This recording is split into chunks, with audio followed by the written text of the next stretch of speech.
আসসালামু আলাইকুম, আশা করি সবাই অনেক ভালো আছেন। আজকের ক্লাসে আমরা ষষ্ঠ শ্রেণীর গণিত বইয়ের ৪র্থ অধ্যায়ে প্রথমে যে রিডিংটুকু লেখা আছে সেখান থেকে গুরুত্বপূর্ণ কিছু লাইন দাগিয়ে নিব এবং যেগুলো উদাহরণ দেওয়া আছে, সমাধান করে দেওয়া আছে, সেই সমাধানগুলো বুঝে নিব। তো প্রথমেই আছে আমাদের চতুর্থ অধ্যায়ের নাম হচ্ছে বীজগণিতীয় রাশি। চতুর্থ অধ্যায়ের নাম হচ্ছে বীজগণিতীয় রাশি।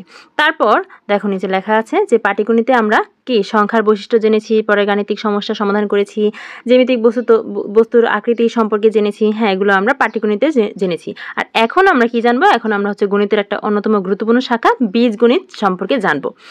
মানে চতুর্থ অধ্যায় হচ্ছে আমরা বীজগণিতের সম্পর্কে জানবো। ঠিক আছে, তো গণিতের এই শাখার বৈশিষ্ট্য হলো অক্ষর প্রতীকের প্রয়োগ। গণিতের এই শাখার বৈশিষ্ট্য কি? অক্ষর প্রতীকের প্রয়োগ।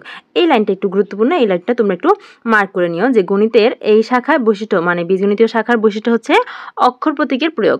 তারপর কি লিখেছে? অক্ষর প্রতীক ব্যবহার করে আমরা নির্দিষ্ট সংখ্যার বদলে কোনো সংখ্যা বিবেচনা করতে পারি। আমরা নির্দিষ্ট একটা সংখ্যার বদলে যে কোনো একটা সংখ্যা বিবেচনা করতে পারি। তারপর কি লেখা আছে খেয়াল করে এখানে। দ্বিতীয়ত, অক্ষর অজানা পরিমাণের প্রতীক হিসেবে এবং সংখ্যার পরিবর্তে ব্যবহৃত হয় বিধায় সকল গাণিতিক প্রক্রিয়া মেনে বীজগণিতীয় রাশি গঠন করা হয়। ঠিক আছে, আচ্ছা। তারপর কি লেখা আছে যে এই অধ্যায়ে বীজগণিতীয় প্রতীক, এই যেগুলো আমরা জানবো, প্রতীক সম্পর্কে জানবো, চলক সম্পর্কে জানবো, তারপর সহগ, সূচক, বীজগণিতীয় রাশি, বীজগণিতীয় রাশির যোগ এবং বিয়োগ, এগুলো আমরা এই অধ্যায়ে জানবো। ঠিক আছে, তারপর দেখো কি লেখা আছে। এই যে 4.1 বীজগণিতীয় প্রতীক, চলক, সহগ এবং সূচক, এগুলো এখানে আলোচনা করা হয়েছে। এগুলো আমরা একটা ক্লাসেও করে এসেছি। তারপর আরেকটু শর্ট করে বলে দিচ্ছি যে বীজগণিতীয় প্রতীকের মধ্যে রয়েছে কি? প্রথমে আছে হচ্ছে সংখ্যা প্রতীক। সংখ্যা প্রতীকের মধ্যে আমরা পাটিগণিতে এই যে এই সংখ্যাগুলো ব্যবহার করেছি, আর এখন আমরা বীজগণিতে এগুলোর পরিবর্তে ইংরেজি যে সংখ্যাগুলো আছে অর্থাৎ 1 2 3 এইগুলো আমরা এখন ব্যবহার করব। এটা হচ্ছে সংখ্যা প্রতীক। তারপর আরও একটা আছে, সেটা হচ্ছে অক্ষর প্রতীক। অক্ষর প্রতীকের মধ্যে রয়েছে হচ্ছে যে এ বি সি ডি, মানে এ থেকে একদম জেড পর্যন্ত এই লেটারগুলো। ঠিক আছে, এগুলো হচ্ছে অক্ষর প্রতীক, যেগুলো হচ্ছে অজানা বা মানটা হচ্ছে জানা যায় না। ঠিক আছে, আর এখানে একটা জিনিস লেখা আছে, দেখো এই লাইনটা একটু আগেও দেখেছি। এটা হচ্ছে কি বীজগণিতের সংখ্যা প্রতীকের সাথে অক্ষর প্রতীকও ব্যবহার করা হয়। সংখ্যা প্রতীক হচ্ছে 1 2 3 এগুলো, আর অক্ষর প্রতীক হচ্ছে এই যে এ বি সি এগুলো। বীজগণিতের সংখ্যা প্রতীকের সাথে অক্ষর প্রতীকও ব্যবহার করা হয়। এই লাইনটা এখানে একটু ইম্পর্টেন্ট। তারপর খেয়াল করে এর পরের পেজে কি লেখা আছে, এগুলো তোমরা পড়লেই বুঝতে পারবে। দেখো লেখা আছে, মনে করি ময়ূরের কাছে কয়েকটি আম আছে। এখন কয়টি আম আছে সেটা আমরা নির্দিষ্ট করে জানি না। ঠিক আছে, তার কাছে যে কোনো সংখ্যক আম থাকতে পারে, তবে বীজগণিতীয় প্রতীকের সাহায্যে বলা যায় তার কাছে এক সংখ্যক আম আছে। এই যে এখানে এক্স এর মানটাও আমরা জানি না। এক্স এর মান 5 হলে তার কাছে 5টি আম আছে, এক্স এর মান 10 হলে তার কাছে 10টি আম আছে। ঠিক আছে, এখন দেখো এই যে চলকের কথা বলেছে, এখানে চলকের পরিচয়টা দেওয়া আছে। অক্ষর প্রতীক এক্স, এই যে এক্স এর মান 5 বা 10 যে কোনো সংখ্যা হতে পারে। বীজগণিতে এ ধরনের অজ্ঞাত রাশি বা অক্ষর প্রতীককে চলক বলে। ঠিক আছে, বীজগণিতে এই যে যেই রাশিটার মান আমরা জানি না, অজ্ঞাত রাশি বা অজানা রাশি বা অক্ষর প্রতীক, এগুলোকে হচ্ছে চলক বলে। অতএব এক্স এখানে একটি চলকের উদাহরণ। তারপর দেখো কি লেখা আছে, এগুলো পড়লেই তোমরা বুঝতে পারো। তোমরা অবশ্যই রিডিংটিগুলো পড়বে। দেখো লেখা আছে এখানে চলক হিসেবে এক্স প্রতীক ব্যবহার করা হয়েছে। এক্স প্রতীকের পরিবর্তে ওয়াই প্রতীক নয় কেন? মানে এক্স এর পরিবর্তে ওয়াই নয় কেন? অবশ্যই আমরা ওয়াইও ব্যবহার করতে পারি। এক্স হিসেবে চলক হিসেবে এক্স এর পরিবর্তে ওয়াই বা অন্য যে কোনো প্রতীক ব্যবহার করা যায়। ঠিক আছে, এটা জেনে নাও যে এক্স এর পরিবর্তে তোমরা A B C D A থেকে জেড পর্যন্ত যে কোনো প্রতীক তোমরা ব্যবহার করতে পারবে। ঠিক আছে, তারপর দেখো লক্ষ্য করি এখানে স্টার দিয়ে 3টা জিনিস দেওয়া আছে। এগুলো কিন্তু খুবই গুরুত্বপূর্ণ, এগুলো তোমরা একটু দাগিয়ে রাখবে। কি লেখা আছে? চলক এমন একটি প্রতীক যার মানের পরিবর্তন হয়, চলকের মানটা পরিবর্তিত হয়, যার মানের পরিবর্তন হয়। তারপর দেখো কি লেখা আছে, চলকের মান নির্দিষ্ট নয়। চলকের মানটা কি? নির্দিষ্ট নয়। তারপর লেখা আছে যে চলক বিভিন্ন মান ধারণ করতে পারে, এটার মান বিভিন্ন ধরনের হতে পারে, যে কোনো সংখ্যা হতে পারে। তারপর দেখো প্রক্রিয়া চিহ্ন সম্পর্কে একটু ধারণা দেওয়া আছে। কি লেখা আছে যে আমরা পাটিগণিতে যোগ বিয়োগ গুণ ভাগ এগুলো জেনেছি, আর এইগুলো বীজগণিতে যোগকে বলবো প্লাস, বিয়োগকে মাইনাস, গুণকে মাল্টিপ্লিকেশন, ডট বা ইন্টু, তারপর ভাগকে বলবো ডিভিশন। এগুলো হচ্ছে প্রক্রিয়া চিহ্ন। তারপর লেখা আছে যে দেখো এখানে যে এগুলো ব্যবহার করবো আমরা কিভাবে। ধরি এক্স ওয়াই দুটা চলক, তাহলে যোগ করলে এক্স প্লাস ওয়াই হবে, বিয়োগ করলে এক্স মাইনাস ওয়াই হবে, গুণ করলে এক্স ইন্টু ওয়াই বা এক্স ডট ওয়াই বা এক্স ইন্টু ওয়াই এরকম হবে। হ্যাঁ, এটা হচ্ছে মাল্টিপ্লিকেশন। তারপর যদি ভাগ করি তাহলে এক্স ডিভাইডেড ওয়াই বা এক্স ডিভিশন ওয়াই বা এক্স ডিভাইডেড বাই ওয়াই এরকম। তারপর দেখো এখানে লেখা আছে যে x ইন্টু 3-কে লেখা হয়, যখন আমরা গুণ চিহ্ন দিব, মাল্টিপ্লিকেশন চিহ্ন দেবো, তখন x ইন্টু 3 লিখতে পারবো। আবার যখন ডট চিহ্ন দিব তখন x ইন্টু 3 লিখতে পারবো। আর এটাকে যখন গুণফল লিখবো, গুণ চিহ্ন দিব না বা ডট চিহ্ন দিব না, তখন আমরা প্রথমে সংখ্যাটা লিখবো, তারপর অক্ষরটা লিখবো। ঠিক আছে, কিন্তু প্রথমে অক্ষর তারপর সংখ্যা এটা লেখা যাবে না। ঠিক আছে, এটা লেখা যাবে না। তো এই জিনিসটা আমরা লিখতে পারবো না। ঠিক আছে, তো এখানে এই যে পরে যে লাইনটা লেখা আছে এটা তোমরা মার্ক করে রাখতে পারো। কি লেখা আছে? সাধারণত ইনটু বা ডট এর ক্ষেত্রে কি প্রথমে সংখ্যা প্রতীক এবং পরে হচ্ছে অক্ষর প্রতীক লেখা হয়। ঠিক আছে, প্রথমে সংখ্যা প্রতীক লিখতে হবে, তারপর অক্ষর প্রতীক লিখতে হবে। যেমন এই যে দেখো প্রত্যেকটার মধ্যে প্রথমে সংখ্যা দেওয়া আছে, তারপর অক্ষর প্রতীক দেওয়া আছে। ঠিক আছে, তো এগুলো তোমরা পড়লে বুঝতে পারবে, অবশ্যই তোমরা পড়বে, তোমাদের সুবিধার জন্য আমি একটু পড়ে দিচ্ছি। তারপরের পেজে দেখো কি লেখা আছে, এখানে কি কি লেখা আছে খেয়াল করো একটু। লেখা আছে বীজগণিতে দুটি প্রতীক পাশাপাশি লিখলে এদের এই যে ইনটু বা মাল্টিপ্লিকেশন চিহ্ন ধরে আছে এরকম ধরে নিতে হয়। যেমন এই যে এ বি এখানে যদি পাশাপাশি লেখা হয়, তো এ আর বি এর মাঝখানে চিহ্নটা হচ্ছে গুণ চিহ্ন বা ইনটু চিহ্ন বা মাল্টিপ্লিকেশন চিহ্ন, এটা আমরা ধরে নিব। ঠিক আছে, আচ্ছা তারপর দেখো উদাহরণ 1, এইগুলো উদাহরণগুলো আমরা বুঝে নিব। উদাহরণের সমাধান তোমাদের বইয়ে দেওয়া আছে, তো কিভাবে সমাধান করে দেওয়া আছে সেটা আমরা একটা ক্লাস করেছি, আবার তোমাদের সুবিধার্থে একটু বুঝিয়ে দিচ্ছি সংক্ষেপে। দেখো এখানে কি লেখা আছে, নিচের বীজগণিতীয় রাশি দ্বারা কি বোঝায়? এই যে তিনটি রাশি, এখানে কয়টি? 1 2 3 4 4টি রাশি দেওয়া আছে, এই রাশিগুলো দিয়ে কি বোঝায়? দেখো এই জন্য এখানে 8 আর x এর মাঝখানে কোনো চিহ্ন আমরা দেখতে পাচ্ছি না। তার মানে মাঝখানে কি চিহ্ন আছে? এই যে একটু আগে পড়ে এসেছি, গুণ চিহ্ন আছে। তার মানে কি 8 আর x এর মধ্যে গুণ সম্পর্ক আছে। তার মানে এটা দিয়ে আমরা কি বুঝবো, যে কি বোঝানো হবে সেটাই লিখতে হবে। বোঝানো হয়েছে যে x এর 8 গুণ। ঠিক আছে, যে দেখো সমাধান লেখা হয়েছে যে x এর 8 গুণ। তারপর 2 নং হচ্ছে a + 5b লেখা আছে। তো এটা দ্বারা আমরা কি বুঝি? 5b দিয়ে বুঝি যে b এর 5 গুণ, আর এর সাথে হচ্ছে এই যে এটা কি যোগ সম্পর্কে আছে। এই যে দেখো মাঝখানে যোগ আছে। ঠিক আছে, তো এটা দিয়ে আমরা কি বুঝি? a এর সাথে b এর 5 গুণ যোগ। এই যে দেখো লেখা আছে a এর সাথে b এর 5 গুণের যোগ। তারপর 3 নং এটা দিয়ে আমরা কি বুঝি? 3x দিয়ে বুঝি x এর 3 গুণ, আর এখানে 2 দেওয়া আছে, আর এই দুটার কি বিয়োগফল বোঝানো হয়েছে এই রাশিটা দিয়ে। তার মানে এই রাশিটা দিয়ে আমরা কি বুঝি? x এর 3 গুণ থেকে 2 বিয়োগ। এই যে দেখো x এর 3 গুণ থেকে 2 বিয়োগ। তারপর 4 নং এ যেটা আছে সেটা দিয়ে আমরা কি বুঝি? দেখো ax + by, এটা দিয়ে আমরা কি বুঝি? a আর x এর গুণফল, তারপর b আর y এর গুণফল, এই গুণফল দুটো কি যোগ করতে হবে। এই যে মাঝখানে যোগ চিহ্ন দিয়ে আমরা যোগ বুঝি। তারপর এই পুরো যোগফলটাকে হচ্ছে 4 দিয়ে ভাগ, নিচে যেটা 4 থাকে সেটা হচ্ছে ভাগ। তার মানে এই পুরোটা দিয়ে আমরা কি বুঝি? x a ও x এর গুণফল, a ও x এর গুণফল এর সাথে b ও y এর গুণফলের সমষ্টি বা যোগ, যোগফলকে কি এই যে 4 দিয়ে ভাগ, এই যে 4 দিয়ে ভাগ, এটা আমরা বুঝি। এই 1 নং গেল। তারপর 2 নং এ বলেছে যোগ বিয়োগ গুণ ভাগ, এই চিহ্নের সাহায্যে আমাদের লিখতে হবে। এখানে ডিটেইলস লেখা আছে, তো এগুলো আমাদের চিহ্নের সাহায্যে লিখতে হবে। প্রথমে লেখা আছে x এর 5 গুণ থেকে y এর 3 গুণ বিয়োগ।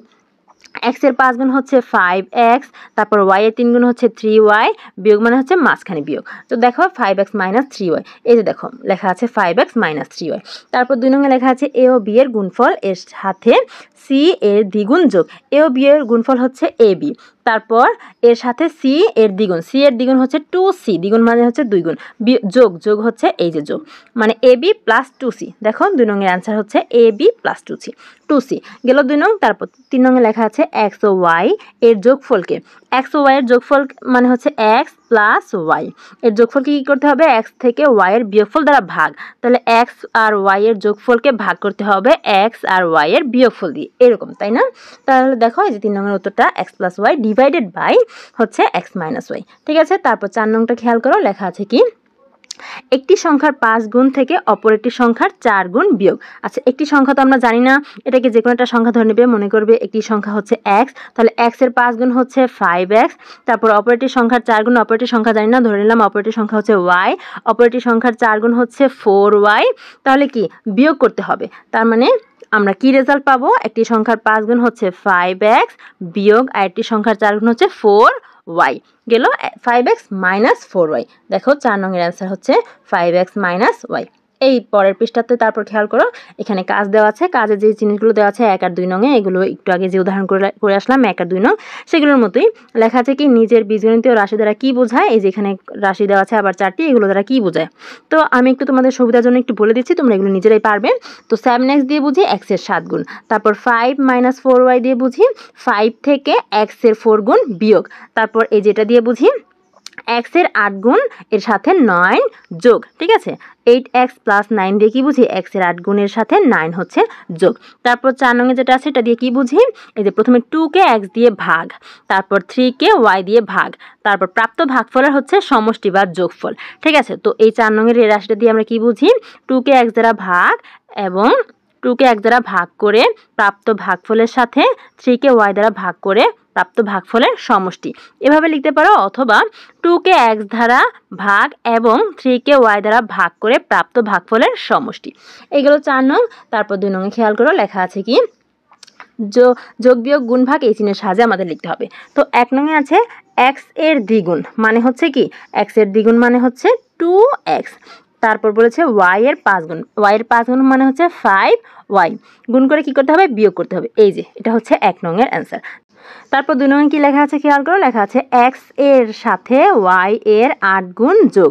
আচ্ছা, x এর সাথে y এর 8 গুণ যোগ করতে হবে, y এর 8 গুণ, এই যে y এর 8 গুণ মানে হচ্ছে 8y, এর সাথে x যোগ করতে হবে। এই যে 2 নং শেষ। তারপর 3 নং এ আছে x এর দ্বিগুণ থেকে, x এর দ্বিগুণ মানে হচ্ছে 2x, এটার থেকে কি y এর 3 গুণ বিয়োগ, y এর 3 গুণ মানে হচ্ছে 3y বিয়োগ করতে হবে। এই যে x এর দ্বিগুণ থেকে y এর 3 গুণ বিয়োগ, এই 3 নং। তারপর 4 নং এ লেখা আছে x কে 9 দ্বারা গুণ, x কে 9 দ্বারা গুণ মানে হচ্ছে 9x, গুণ করে প্রাপ্ত গুণফল থেকে 4 হচ্ছে বিয়োগ হবে, ঠিক আছে। x কে 9 দ্বারা গুণ করে প্রাপ্ত গুণফল থেকে 4 বিয়োগ করতে হবে, তার মানে 9x - 4।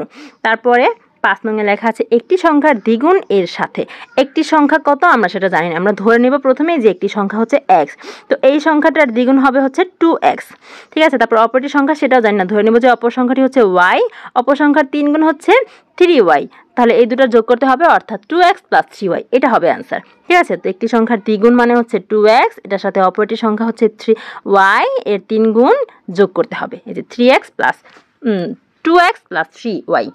এই ছিল আমাদের কাজ। তারপরে 4.2 এ লেখা আছে হচ্ছে বীজগণিতীয় রাশি এবং পদ। বীজগণিতীয় রাশি হচ্ছে কি, এই যে এগুলো হচ্ছে বীজগণিতীয় রাশি, এখানে অনেকগুলো উদাহরণ দেওয়া আছে। তো বীজগণিতীয় রাশির এখানে খুব সুন্দর একটা সংজ্ঞা দেওয়া আছে, চেষ্টা করবে এই সংজ্ঞাটা তোমরা মনে রাখতে। কি লেখা আছে, প্রক্রিয়া চিহ্ন ও সংখ্যাসূচক প্রতীক এর অর্থবোধক সংযোগ বা বিন্যাসকে বীজগণিতীয় রাশি বলে। আমরা একটু আগেই জেনে এসেছি যে প্রক্রিয়া চিহ্ন হচ্ছে কোনগুলো, এই যে যোগ বিয়োগ গুণ ভাগ, এগুলো হচ্ছে প্রক্রিয়া চিহ্ন। তারপর সংখ্যাসূচক প্রতীক কোনগুলো, ওই যে 1 2 3 এরকম সংখ্যাগুলো, তারপর x y z a b c d e f g, এগুলো হচ্ছে সংখ্যাসূচক প্রতীক, এগুলোর অর্থবোধক সংযোগ বা বিন্যাসকে বীজগণিতীয় রাশি বলবে। তারপর বীজগণিতীয় রাশিটা শেখা শেষ। তারপর এখানে বীজগণিতীয় পদ কি সেটা লেখা আছে, দেখো এই জিনিসটাও তোমরা একটু মনে রাখবে, চেষ্টা করবে। বীজগণিতীয় পদটা কি, বীজগণিতীয় রাশির যে অংশ যোগ বা বিয়োগ চিহ্ন দ্বারা সংযুক্ত থাকে এদের প্রত্যেকটিকে হচ্ছে বীজগণিতীয় পদ বলে। যেমন এই যে এই রাশিটার মধ্যে খেয়াল করো, এখানে 2x আর 3y, কি বলতো, 2x, এই 2x আর 3y, এই দুটো জিনিস কি যোগ চিহ্নের মাধ্যমে একসাথে করা আছে, তাহলে কি এখানে 2x একটা পদ আবার 3y একটা পদ, ঠিক আছে, দুইটা পদ আছে, যেহেতু এই দুইটা জিনিস যোগ চিহ্নের মাধ্যমে একসাথে করা আছে। তো বীজগণিতীয় পদটা কি সেটা আমরা বুঝে নিলাম। যেমন এখানে যে উদাহরণ দেওয়া আছে যে 4x এটা একটা পদ, 3y এটা একটা পদ, কারণ কি দুইটা জিনিসের মাঝখানে হচ্ছে যোগ চিহ্ন দেওয়া আছে, যোগ চিহ্ন দেওয়া থাকলে সেগুলোকে আমরা আলাদা আলাদা করে কি পদ গণনা করব। তারপরে এই যে এখানে ব্যাখ্যা করা আছে, তোমরা ব্যাখ্যাটা পড়লেই বুঝতে পারবে। তারপরে এই যে এই রাশিটার মধ্যে দেখো কয়টা পদ আছে, দেখো এই যে প্রথমে 5x, তারপর 3y / c এইটুকু একটা পদ, তারপর 4b × 2y এইটুকু একটা পদ। কেন বলো তো, এই যে এইখানে একটা যোগ আছে, এইখানে একটা যোগ আছে, তো যোগ চিহ্নের আগে পরে যেগুলো আছে সেগুলো একটা পদ, তার মানে এটা একটা পদ, এটা একটা পদ, এটা একটা পদ, তার মানে এখানে কয়টা পদ আছে, 3টা পদ আছে। তারপরে দেখো এখানে কি লেখা আছে, এই যে 4x এটা হচ্ছে একটা একপদী রাশি, কারণ কি এখানে একটাই পদ আছে। তারপর এটা এখানে কয়টা পদ আছে, একটা দুইটা পদ আছে, যোগ চিহ্নের আগে একটা পরে একটা, তার মানে দুইটা পদ থাকলে সেটাকে বলবো দ্বিপদী রাশি। তারপর এখানে 3টা পদ আছে, এই যে a একটা পদ, -2b একটা পদ, তারপর +4c এটা একটা পদ, তাহলে এটা হচ্ছে ত্রিপদী রাশি, কারণ এখানে 3টা পদ আছে। দেখো এই যে বিয়োগের আগে আছে a, পরে আছে 2b, তারপর এখানে যোগের আগে আছে 2b আর পরে আছে 4c, ঠিক আছে। তো এখানে পদ আছে হচ্ছে 3টা। তো এটাকে জানলাম একপদী রাশি, দ্বিপদী রাশি, ত্রিপদী রাশি। তারপর এখানে একটা কাজ দেওয়া আছে, বলেছে নিচের রাশিতে কয়টি পদ আছে এবং পদগুলো কি কি, যে একটা বড় রাশি দেওয়া আছে, এই রাশিটার মধ্যে কয়টা পদ আছে, পদগুলো কি কি। তো দেখো কোথায় প্লাস আছে, এই যে এখানে একটা প্লাস আছে, তারপর এখানে একটা মাইনাস আছে, তারপর এখানে একটা প্লাস আছে। আগে আমরা কোথায় কোথায় প্লাস আছে কোথায় কোথায় মাইনাস আছে সেটা আমরা দেখে নিলাম। এখন এই যে প্লাসের আগে যেটুকু আছে এইটা একটা পদ, তারপর এই যে মাইনাস এটার আগে যেটুকু আছে এটা একটা পদ, তারপর এই যে এখানে প্লাস, এই প্লাসের আগে যতটুকু আছে এটা একটা পদ, ঠিক আছে। এইটা একটা পদ, এটা একটা পদ, এইটুকু একটা পদ, এইটুকু একটা পদ। তার মানে এখানে কয়টা পদ আছে? 4টা পদ আছে। কি কি? প্রথমটা হচ্ছে 3a × b, এটা একটা পদ। দ্বিতীয়টা হচ্ছে +8y, এটা একটা পদ। তৃতীয়টা হচ্ছে -2x / 3c, এটা একটা পদ। তারপর চতুর্থটা হচ্ছে +5z, এটা একটা পদ। গেল এই কাজটা। তারপর সহগের ধারণা দেওয়া আছে যে একটি একপদী রাশিতে চলকের সাথে যখন কোনো সংখ্যা গুণক হিসেবে যুক্ত থাকে তখন ওই গুণকটিকে রাশিটির সাংখ্যিক সহগ বা সহগ বলে। অর্থাৎ সহগ বললে আমরা কি বুঝবো? সহগ বললে খুব সহজেই আমরা চলকের সাথে যে সংযুক্ত থাকবে গুণাকারে সেই জিনিসটা বুঝবো। যেমন এই যে দেখো, এই প্রত্যেকটার মধ্যে কি x এর সাথে 3 আছে, অর্থাৎ 3টা একটা হচ্ছে সহগ। তারপর y এর সাথে 5 আছে, এই 5টা এই y এর সহগ। তারপর এই xy এর সাথে এখানে 8 আছে, 8 হচ্ছে xy এর সহগ। তারপর 9 এর সাথে এখানে a এর সাথে 9 আছে, তার মানে a এর সহগ হচ্ছে 9। তার মানে সহগটা কি? চলকের সাথে গুণক হিসেবে যে যুক্ত থাকবে সেটাই হচ্ছে সহগ, ঠিক আছে। তো তোমরা চাইলে এই যে সংজ্ঞাটা খুব ভালোভাবে মনে রাখতে পারো, ঠিক আছে। তারপর খেয়াল করো এখানে কি লেখা আছে? একপদী রাশির সাথে যখন কোনো সংখ্যা গুণক হিসেবে যুক্ত থাকে না, যখন একটা সংখ্যা যুক্ত থাকবে না তখন ধরে নেব আমরা তার সাথে 1 আছে, ঠিক আছে। এটা একটা গুরুত্বপূর্ণ কথা। যেমন দেখো এই যে এখানে a আছে, a এর সাথে আসলে কিছু নাই, আমরা দেখতে পাচ্ছি না, কোনো সংখ্যা দেখতে পাচ্ছি না। এবার এই যে a এর সাথে কোনো সংখ্যা নাই, তারপর এই যে x এখানে কোনো সংখ্যা নাই। যখন এরকম আমরা সংখ্যা দেখতে পাবো না তখন ধরে নেব তাদের সাথে 1 আছে। তাদের সাথে কি 1 আছে? এই যে a এর সাথে হচ্ছে 1 আছে, তারপর x এর সাথে 1 আছে, এরকম আমরা ধরে নেব, ঠিক আছে। তারপর খেয়াল করো পরের পেজে কি লেখা আছে। দেখো এখানে আক্ষরিক সহগের ব্যাখ্যাটা দেওয়া আছে যে যখন চলকের সাথে অক্ষর প্রতীক গুণক হিসেবে থাকবে তখন ওই গুণকটাকে হচ্ছে কি আক্ষরিক সহগ বলবে। যেমন এখানে যে x y z এর সাথে কি আছে? x এর সাথে আছে a, y এর সাথে আছে b, z এর সাথে আছে m, ঠিক আছে। তো এগুলো হচ্ছে আক্ষরিক প্রতীক, আক্ষরিক সহগ, ঠিক আছে। এই যে এখানে লেখা আছে দেখো, এই যে a b m, এটা হচ্ছে x y z এর আক্ষরিক সহগ, ঠিক আছে। তারপর দেখো 3 নং থেকে আমরা হচ্ছে সমাধানটা শুরু করব। 3 নংয়ে বলেছে সহগ নির্ণয় করো। এই যে এখানে যে রাশিগুলো দেওয়া আছে এগুলো সহগ আমরা এখন নির্ণয় করব। তো সমাধান দেওয়াই আছে, তারপর আমরা একটু বুঝে নিব। প্রথমেই বলেছে কি আছে, প্রশ্নটা একটু ভালো করে বুঝো। বলেছে যে সহগ নির্ণয় করো। সহগ বলতে কি বুঝবো আমরা? সহগ বলতে বুঝবো যে সাংখ্যিক সহগ, আর যখন আক্ষরিক সহগ বলা থাকবে তখন আমরা আক্ষরিক সহগ ধরে নিব। তো যেহেতু এখানে সহগ নির্ণয় করতে বলা হয়েছে তাহলে আমরা সাংখ্যিক সহগটা নির্ণয় করব। তো 8x, x এর সাথে সংখ্যাটা কি আছে? 8, তার মানে এখানে সাংখ্যিক সহগটা হচ্ছে 8। তো এই যে দেখো লেখা আছে যে x এর সহগ হচ্ছে 8। তারপর এখানে xy এর সহগ হচ্ছে 7, এই যে xy এর সহগ হচ্ছে 7, xy এর সাথে কি আছে? সংখ্যাটা 7। তারপর এখানে a b এর সাথে সংখ্যা কি আছে? 3/2, এই যে a b এর সহগ হচ্ছে 3/2। তারপর 4 নং এ লেখা আছে a b xy, ঠিক আছে। এখানে আমরা কি নির্ণয় করব? আমরা সাংখ্যিক সহগ বা সহগ নির্ণয় করব। সহগ বলতে সাংখ্যিক সহগ বুঝবো। তাহলে a b xy এর সাথে সংখ্যা কত আছে? কোনো সংখ্যা আমরা দেখতে পাচ্ছি না, একটু আগে জেনে এসেছি। কোনো সংখ্যা না দেখলে আমরা কত ধরে নেব? তার সাথে 1 আছে ধরে নেব। এই যে দেখো, তাহলে a xy এর সাথে কি আছে? 1 আছে। তাহলে a xy এর সহগ হচ্ছে 1। তারপরে 5 নং কি লেখা আছে? -xyz। তো এর সাথে সংখ্যাটা কত? আমরা কোনো সংখ্যা দেখতে পাচ্ছি না, তার মানে সংখ্যা কত আছে? 1 আছে। আবার এই যে মাইনাসটা যে সাথে আছে, এই মাইনাসটাও কিন্তু 1 এর সাথে চলে আসবে। তার মানে xyz এর সাংখ্যিক সহগ কত? -1, ঠিক আছে। এই যে দেখো 5 নং এটাই লেখা আছে যে xyz এর সহগ হচ্ছে -1 গেল। তারপরে 4 নং এ লেখা আছে যে x এর আক্ষরিক সহগ নির্ণয় করো। এবার আমরা কি করব? আমরা এবার আক্ষরিক সহগ নির্ণয় করব। আক্ষরিক মানে বুঝতে পারছি যে অক্ষর প্রতীক, সাথে কোন অক্ষর প্রতীকটা আছে সেটা আমরা বের করব। তো এই যে দেখো সহজ, এটা x এর সাথে অক্ষর প্রতীক আছে b, এই যে x এর সহগ হচ্ছে তাহলে b, মানে আক্ষরিক সহগ হচ্ছে b। তারপরে x এর সাথে এখানে কি অক্ষর আছে? PQ, তাহলে x এর আক্ষরিক সহগ হচ্ছে PQ, x এর আক্ষরিক সহগ PQ। তারপর 3 নং এ দেখো লেখা আছে mx + c। এখানে কিন্তু দুইটা পদ আছে, তাই না? যেহেতু এই যে প্লাস দিয়ে এই দুইটা জিনিসকে কি সংযুক্ত করা হয়েছে, তার মানে এখানে দুইটা পদ আছে। কিন্তু আমাদের কি করতে হবে? আমাদের x এর আক্ষরিক সহগ বের করতে হবে। তো কোথায় x আছে? এই যে এখানে x আছে। তো x এর সাথে আক্ষরিক সহগটা কি? m, তাই না? তার মানে শুধু এতটুকু লিখলেই হবে যে x এর সহগ হচ্ছে m। কিন্তু আর এই যে c এর সাথে কোনো x দেখতে পাচ্ছি না, তাহলে এতটুকু আমাদের লেখার দরকার নেই। আমাদের এতটুকু লিখলে হবে যে x এর সহগ হচ্ছে m, ঠিক আছে, যে এক্সের সহগ হচ্ছে m। যদি আমাদের শুধুমাত্র সহগ নির্ণয় করতে বলা হতো, যে এই যে এক্স কথাটা এখানে না থাকতো, তখন আমরা বুঝতাম যে সাংখ্যিক সহগ নির্ণয় করতে বলা হয়েছে। তখন কিন্তু আমরা সি এর সহগ নির্ণয় করতে পারতাম। তখন কত হতো? 1 হতো। যেহেতু এটা বলেনি, শুধু এক্সের সহগ বলেছে, আক্ষরিক সহগ বলেছে, তো আমরা এতটুকু লিখলেই এনাফ। তারপর 4 নং কি লিখেছে? ax minus bz। এখানে কয়টা পদ আছে দেখো তো, এই যে দেখো এই মাইনাস দিয়ে কিন্তু এই দুইটা জিনিসকে সংযুক্ত করা হয়েছে। তাহলে কয়টা জিনিসকে সংযুক্ত করা হয়েছে? দুইটা জিনিসকে। তার মানে কয়টা পদ আছে? দুইটা পদ আছে।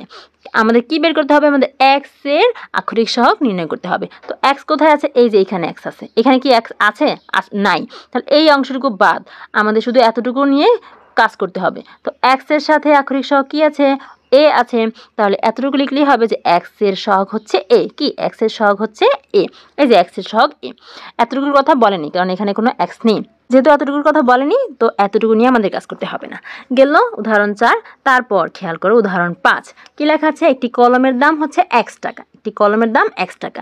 একটি খাতার দাম y টাকা এবং একটি ঘড়ির দাম হচ্ছে z টাকা হলে নিচের প্রতীকগুলো দ্বারা আমরা কি বুঝবো? ঠিক আছে, এই যে প্রতীকগুলো দেওয়া আছে এগুলো দিয়ে আমরা কি বুঝবো? তো প্রথমেই লেখা আছে 1 নং এ 5x। x কি? x হচ্ছে কলমের দাম। তাহলে 5x মানে কি? 5টা কলমের দাম। এই যে 5x দ্বারা 5টি কলমের দাম বোঝায়। 1 নং শেষ। তারপর 2 নং এ বলেছে 7y। আচ্ছা, ওয়াইটা কি? ওয়াই হচ্ছে খাতার দাম। ওয়াই কি? ওয়াই হচ্ছে খাতার দাম। তো 7y মানে কি? 7টা খাতার দাম। 7y ধরে 7টি খাতার দাম বোঝায়। তারপরে 3 নং এ কি দেওয়া আছে? 2x plus 5y। আচ্ছা, এক্সটা কি? এক্স হচ্ছে কলমের দাম। তাহলে 2x মানে কি? 2টা কলমের দাম। তারপর ওয়াইটা কি? ওয়াই হচ্ছে খাতার দাম। তাহলে 5y মানে কি? 5টা খাতার দাম। তার মানে 2টা কলমের দামের সাথে 5টা খাতার দামের কি? যোগফল বা সমষ্টি। দেখো 3 নং এ এটাই বোধহয় লেখা আছে, যে 2x প্লাস 5y দিয়ে কি বুঝি? 2টা কলমের দাম এবং 5টি খাতার দামের সমষ্টি বোঝায়। তারপরে 4 নং খেয়াল করি, 4 নং এ লেখা আছে x plus y plus z। x এর সাথে সংখ্যাটা কি আছে বলো তো? কিছুই নাই। তার মানে কত আছে? আমরা জানি তো, যদি কোনো চলকের সাথে কোনো সংখ্যা প্রতীক আমরা না দেখতে পাই, তার মানে তার সাথে কি আছে? 1 আছে। এটা আমরা মনে মনে ধরে নেব। তার মানে x মানে হচ্ছে একটা x। আচ্ছা, xটা কি? x হচ্ছে কলমের দাম। কয়টা কলমের দাম? একটা কলমের দাম। তারপর yটা কি? y হচ্ছে খাতার দাম। কয়টা খাতার দাম? একটা খাতার দাম। z কি? z হচ্ছে ঘড়ির দাম। কয়টা ঘড়ির দাম? একটা ঘড়ির দাম। তার মানে এই জিনিসটা দিয়ে আমরা কি বুঝি? একটা কলম, একটা খাতা এবং একটা ঘড়ির দামের কি? সমষ্টি বা যোগফল। এটাই লেখা আছে। দেখো এই যেটা দিয়ে কি বুঝি? একটি খাতা, একটি ঘড়ির দাম এবং একটি কলমের দামের কি? সমষ্টি আমরা বুঝবো। তারপরে 5 নং এ কি লেখা আছে? 5 নং এ লেখা আছে হচ্ছে 4x plus 3z। 4x plus 3z। 4x, x মানে কি? x হচ্ছে কলমের দাম। তাহলে 4x মানে কি? 4টা কলমের দাম। তারপরে z, z মানে কি? ঘড়ির দাম। তাহলে 3z মানে হচ্ছে 3টা ঘড়ির দাম। তার মানে কি? 4টা কলমের দাম এবং 3টা ঘড়ির দামের সমষ্টি বুঝবো। তাহলে আমরা কি বুঝলাম? 4টা কলমের দাম এবং 3টা ঘড়ির দামের সমষ্টি। এই যে 4টা কলমের দাম এবং 3টা ঘড়ির দামের সমষ্টি বুঝবে এই জিনিসটা দিয়ে। ঠিক আছে, গেল উদাহরণ 5। এরপর 6 নংটা খেয়াল করো, কি লেখা আছে? একটি গরুর দাম x টাকা। xটা কি? একটি গরুর দাম। একটি গরুর দাম। তারপর একটি খাসির দাম হচ্ছে y টাকা হলে এই দুটো প্রশ্নের উত্তর দিতে হবে। তো আমাদের কি করতে হবে? প্রথমেই লেখা আছে যে 4টি গরু এবং 6টি খাসির মোট দাম কত? আচ্ছা, 4টি গরু, একটা গরুর দাম কত? x টাকা। 4টি গরু হলে 4x হবে। তারপরে 6টি খাসি, খাসির দাম y টাকা। তাহলে 6টি খাসি হলে 6y হবে। যেহেতু কি দুটার দামের কি এই মোট দাম কত সেটা বলেছে, তাহলে কি এই যে 4x আর 6y দুটার কি সমষ্টি হবে বা যোগফল হবে। তার মানে এটার উত্তর হচ্ছে 4x প্লাস 6y। এই যে 4টি গরু এবং 6টি খাসির মোট দাম হচ্ছে 4x প্লাস 6y টাকা। গেল 1 নং। 2 নং এ লেখা আছে 7টি গরু এবং 5টি খাসির মোট দাম কত? একটা গরুর দাম হচ্ছে x টাকা। তাহলে 7টি গরুর দাম হবে 7x।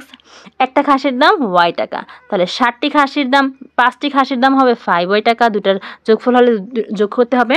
এখন কি হয়েছে? 7x plus 5y। এই যে 7টি গরু এবং 5টি খাসির মোট দাম হচ্ছে 7x প্লাস 5y। এইগুলো 6 নং। উদাহরণ 7 একটা সৃজনশীল দেওয়া আছে।